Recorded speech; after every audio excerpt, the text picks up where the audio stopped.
অজু ভঙ্গ না হলে এক অজুতে পরপর 2 ওয়াক্ত নামাজ পড়া উত্তম নাকি বারবার অজু করে নামাজ পড়া উত্তম? নিজের ছোট বাচ্চাদের মারধর করলে কি গুনাহ হবে? ব্যাংক থেকে প্রাপ্ত সুদ দিয়ে কি ঋণগ্রস্ত ব্যক্তিকে সাহায্য করা যাবে? ব্যাংক থেকে প্রাপ্ত সুদ নিজে না নিয়ে অপরকে সাহায্য করব এমন উদ্দেশ্যে কি সুদী ব্যাংকে টাকা রাখা যাবে? আমরা জানি যে মেয়েদের পিরিয়ড চলাকালীন সময় কোরআন শরীফ তেলাওয়াত করা যায় না। সেক্ষেত্রে যে আমলগুলো আমরা প্রতিদিন করি, যেমন সূরা বাকারার শেষ 2 আয়াত, সূরা মুলক, সূরা ইয়াসিন পড়ার বিধান কি? চুল কেটে গোসল না করে নামাজ পড়া যাবে কি? জুমার দিন মসজিদে খুতবা পড়ার সময় মহিলারা বাসায় নামাজ পড়তে পারবে কি? হেদায়েত পাওয়ার উপায় কি? ফরজ গোসল সঠিক নিয়ম বলবেন ঠিক। আমি আল্লাহকে কেমনে সন্তুষ্ট করব? আমার তো ইসলামের অনেক বিষয় সম্পর্কে জানি না। পরপুরুষের কুনজর থেকে রক্ষা পাওয়ার কোনো আমল আছে কি? আর দেরি না করে চলুন আপনাদের জিজ্ঞাসার জবাবের আলোকিত ভুবনে আমরা প্রবেশ করি। এমডি আলামিন হোসেন লিখেছেন, ফরজ গোসল সঠিক নিয়ম বলবেন ঠিক। ফরজ গোসলের সঠিক নিয়ম হলো শরীর বা কাপড়ের কোথাও নাপাক থাকলে সেই জায়গাটা আগে ধুয়ে ফেলতে হবে। এরপরে আপনি হাত ধোবেন কবজি পর্যন্ত 3 বার, এরপরে কুলি করবেন গড়গড়া করে, এরপরে নাকে পানি দিবেন ভালো করে, তারপরে মুখ ধোবেন, হাত ধোবেন, এরপরে পুরো শরীরে পানি ঢেলে গোসল করবেন। আসার সময় 2 পাও ধুয়ে বের হয়ে চলে আসবেন। এটাই ফরজ গোসলের সুন্নাহসম্মত পদ্ধতি। ক্যান্ডেলা আইডি থেকে আপনি লিখেছেন, বাবার জমির পরিমাণ থেকে মেয়েরা যদি ইচ্ছাকৃতভাবে ভাগ না নেয় তাহলে তার ভাইদের কি গুনাহ হবে? মেয়েরা যদি ইচ্ছাকৃতভাবে না নেয়, তাদের থাকার কারণে তারা ভাইদের জন্য ছাড় দিয়ে দিছে, সন্তুষ্ট চিত্তে সম্পূর্ণ কোনো পরিবেশের দ্বারা প্রভাবিত হয়ে না, তাহলে সেক্ষেত্রে সেটা জায়েজ আছে, কোনো অসুবিধা নেই, ভাইদের গুনাহ হবে না। বাবু আরসাদুজ্জামান আপনি লিখেছেন, চুল কেটে গোসল না করে নামাজ পড়া যাবে কি? চুল কাটার পর যদি আপনি গোসল না করেন তারপর নামাজ পড়তে পারেন, কারণ চুল কাটার পরে গোসল ফরজ হয় না। তবে হ্যাঁ, চুল কাটার পর চুল পড়তে পারে, বিশেষ করে মসজিদে যখন যাবেন, মসজিদ নোংরা হতে পারে, সেজন্য আপনি যদি ভালো করে পরিষ্কার করেন মাথাকে, যে কোনো চুল পড়বে না, ঝরবে না, 1-2টা পড়তে পারে কিন্তু নর্মালি কোনো চুল পড়বে না, এরকম যদি আপনি সেটাকে ভালো করে ঝেড়ে নিতে পারেন, তাহলে আপনি গোসল করা ছাড়াও নামাজ পড়তে পারেন। বিশেষ করে অনেক সময় দেখা যায় চুল কাটার পরে এখন আমি গোসল করতে গেলে জামাত ছুটে যাবে, তাহলে আপনি জামাতকে অগ্রাধিকার দিয়ে গোসলকে বিলম্ব করবেন।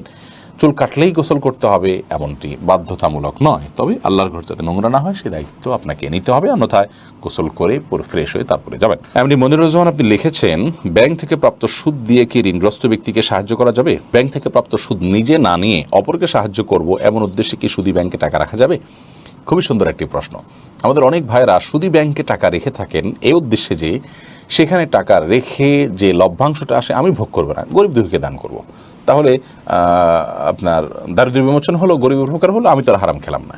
এটি সম্পূর্ণ ভুল একটি পন্থা। কারণ আল্লাহ রাব্বুল আলামিন রিবাকে হারাম করেছেন। আল্লাহ বলেছেন, আহাল্লাল্লাহুল বায়' ওয়া হাররামার রিবা। আর আল্লাহ তাআলা রিবা বা সুদকে হারাম করেছেন। এখানে খাওয়াকে হারাম, যদি অন্যান্য জায়গাতে সুদ খাওয়ার কথা আল্লাহ বলেছেন, কিন্তু এখানে খাওয়ার কথা বলেন, এখানে আমভাবে সাধারণভাবে বলেছেন সুদকেই আল্লাহ তাআলা হারাম করেছেন। তার মানে সুদের যে কারবার করলেন, সুদকে আপনি সুদের চুক্তি করলেন, তার মানে সে আপনাকে সুদ দিবে, আপনি নিবেন, এই মর্মে আপনি তার সাথে যে চুক্তি করলেন, আপনি সুদকে মেনে নিলেন, আপনি সুদের মধ্যে জড়িয়ে গেলেন, এরপর সেটা আপনি খাচ্ছেন না, সেটা পরের বিষয়।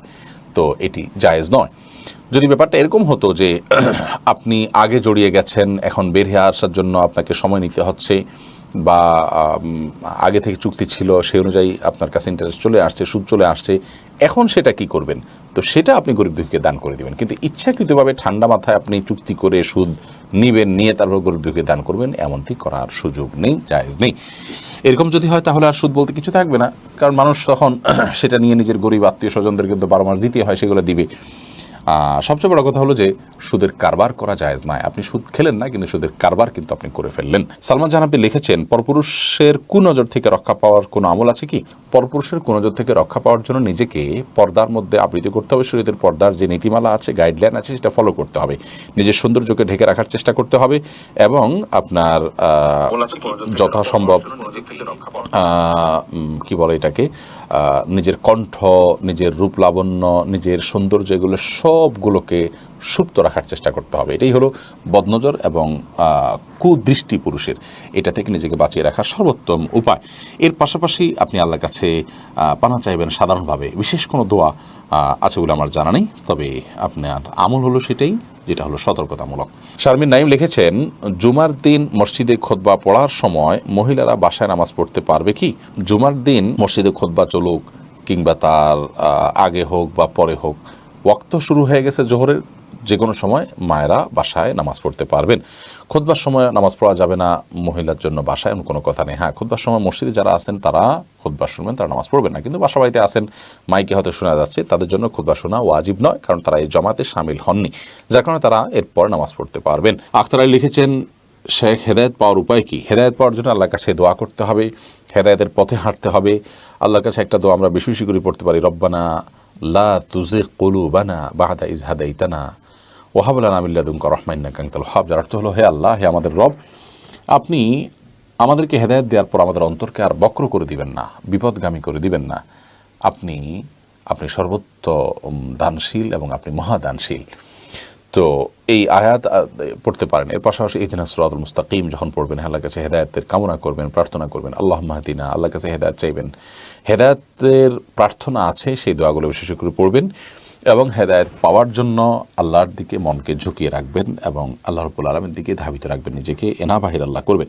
নিরুৎসাবা, যিনি আপনি ইসলামী প্রশ্নোত্তর পেয়েছি আমাদের, সেখানে আপনি প্রশ্ন করেছেন, আমরা জানি যে মেয়েদের পিরিয়ড চলাকালীন সময় কোরআন শরীফ তেলাওয়াত করা যায় না। সেক্ষেত্রে যে আমলগুলো আমরা প্রতিদিন করি, যেমন সূরা বাকারার শেষ 2 আয়াত, সূরা মুলক, সূরা ইয়াসিন পড়ার বিধান কি? যদি দোয়ামূলক হয় তাহলে সেক্ষেত্রে সেগুলো আপনি করতে পারেন। আল্লাহর কাছে প্রার্থনামূলক কোনো আয়াত আছে সকাল সন্ধ্যায়, এগুলোর মাধ্যমে আল্লাহ প্রার্থনার কাছে প্রার্থনা করা হয় বা জাস্ট আমল হিসাবে করেছেন, সেটা ঠিক আছে। তিলাওয়াত আলাদা করে শুধু কোরআন তিলাওয়াত পাঠ যেটাকে বলা হয়, সেটা পিরিয়ড চলাকালীন সময় করা যাবে না, এটাই জমহুর উলামাদের মত। যদিও বিন বাজ রাহিমাহুল্লাহ সহ সমকালীন যুগের অনেক উলামা ইকরাম, সৌদি আরবের উলামা ইকরামদের অনেকে জায়েজ বলেছেন, কিন্তু জমহুর বা সংখ্যাগরিষ্ঠদের মত হলো যে পিরিয়ড চলাকালীন সময় কোরআন কারীমের তিলাওয়াত জায়েজ নয়। তাহলে দোয়ামূলক যেগুলো আছে বা বিভিন্ন সময় বিভিন্ন আয়াত পাঠের যে নির্দেশনা আছে ওয়াজিফা হিসাবে, আমল হিসাবে, সেটা আপনি করতে পারেন, কিন্তু তেলাওয়াত আপনি করবেন না। নাজমা সুলতানা লিখেছেন, আমি আল্লাহকে কেমন সন্তুষ্ট করব? আমার তো ইসলামের অনেক বিষয় সম্পর্কে জানি না। যেটুকু জানেন সেটুকু আমল করবেন, যেটুকু জানেন না সেটুকু জানার চেষ্টা করবেন। আল্লাহ রাব্বুল আলামিনের জিকির অর্থাৎ আল্লাহ স্মরণটা সবসময় সব কিছুতে রাখবেন, ইনশাআল্লাহ আল্লাহ প্রিয় পাত্র হতে পারবেন এবং সন্তুষ্ট হবেন আল্লাহ তাআলা। মিম আইডি থেকে আপনি লিখেছেন, নিজের ছোট বাচ্চাদের মারধর করলে কি গুনাহ হবে? মারধরটা যদি হয় একেবারেই অল্প স্বল্প জাস্ট শাসন সুলভ, তাহলে সেখানে অসুবিধা নেই। কিন্তু যদি মারধর হয় সীমা লঙ্ঘন করে শিশুর প্রতি নির্যাতনের লেভেলে চলে যায়, তাহলে সেক্ষেত্রে অবশ্যই গুনাহ হবে। কারণ মা বাবাকে শিশুর মালিক বলে বানিয়ে দেওয়া হয়নি যে তারা শিশুর উপর অত্যাচার করতে পারবেন, সে সুযোগ কিন্তু মা বাবারও নাই। অতএব শিশুকে যদি এত বেশি মারা হয় যেটা অত্যাচারের লেভেলে চলে যায়, তাহলে সেটা জায়েজ নয়। শাসনের প্রয়োজনে যতটুকু মারা যায় ততটুকু মারতে হবে।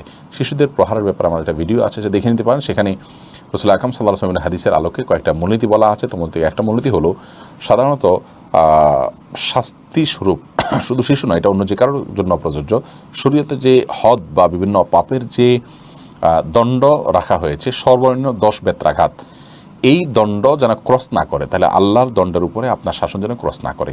2, 4, 5টা বাড়ি দিলেন, সেটা আবার ওই যে আপনার শরীয়তে যে বেত্রাঘাত করতে বলা হয়েছে সেই মাপের যেন না হয়। আর শিশুদের ক্ষেত্রে তাদের তাদের সহ্য ক্ষমতা নিশ্চয়ই অনেক কম, বিধায় সেই দিকটা বিবেচনা করে তাদের শরীরে আঘাত পড়ে, তারা ব্যথা পায় এবং কষ্ট পায়, অসুস্থ হয়ে পড়ে। অনেক মা বাপ এরকম জুলুম করেন, সেরকম মারধর করা অবশ্যই গুনাহের কথার জন্য তারা আল্লাহর কাছে জবাবদিহি করতে হবে। আন্তরিক আইডি থেকে আপনি লিখেছেন ইউটিউবে, অজু ভঙ্গ না হলে এক অজুতে পরপর 2 ওয়াক্ত নামাজ পড়া উত্তম নাকি বারবার অজু করে নামাজ পড়া উত্তম? বিশেষত শীতকালে প্রশ্নের প্রাসঙ্গিকতা বেশি। খুবই সুন্দর প্রশ্ন। অজু প্রত্যেক ফরজ সালাতের জন্য আলাদা আলাদা করে করাটা অধিকতর উত্তম এবং সুন্নাহ। কারণ নবী করিম সাল্লাল্লাহু আলাইহি ওয়াসাল্লাম সাধারণত প্রত্যেক ওয়াক্তের জন্য আলাদা আলাদা করে উজু করতেন এবং ওই ওয়াক্ত সালাতের জন্য আপনার আন্তরিকতা, আপনার বিশেষ মনোযোগ, আপনার বিশেষ প্রস্তুতি আছে, এই বিষয়টিকে প্রমাণ করবে আপনার পৃথকভাবে এর জন্য অজু করে প্রস্তুতি গ্রহণ করার মাধ্যমে। যার কারণে প্রত্যেক নামাজের জন্য আলাদা করে উজু করাটা উত্তম। তবে এক উজুতে একাধিক ওয়াক্ত সালাত কেউ পড়তে চাইলে সেটাও জায়েজ আছে। নবী করিম সাল্লাল্লাহু আলাইহি সাল্লাম সেটিও করেছেন, বুখারীর হাদিস থেকে বোঝা যায়। ওমর রাদিয়াল্লাহু তাআলা আনহু জিজ্ঞাসা করেছেন, ইয়া রাসূলুল্লাহ, আপনারা তো সাধারণত এরকম করতে দেখি না। তখন নবী করিম সাল্লাল্লাহু আলাইহি সাল্লাম বলেছেন যে এটা আমি ইচ্ছাকৃতভাবেই করেছি। তাহলে বোঝা গেল নবী করিম সাল্লাল্লাহু আলাইহি সাল্লামের সাধারণ আমল ছিল যে তিনি নিয়মিত প্রত্যেক ওয়াক্তের জন্য আলাদা উজু করতেন বেশিরভাগ ক্ষেত্রেই। তবে মাঝে মধ্যে এক উজু দিয়ে একাধিক ওয়াক্ত পড়তেন। অতএব এক উজু দিয়ে কয়েক ওয়াক্ত সালাত আদায় করলে তাতে নামাজ হয়ে যাবে।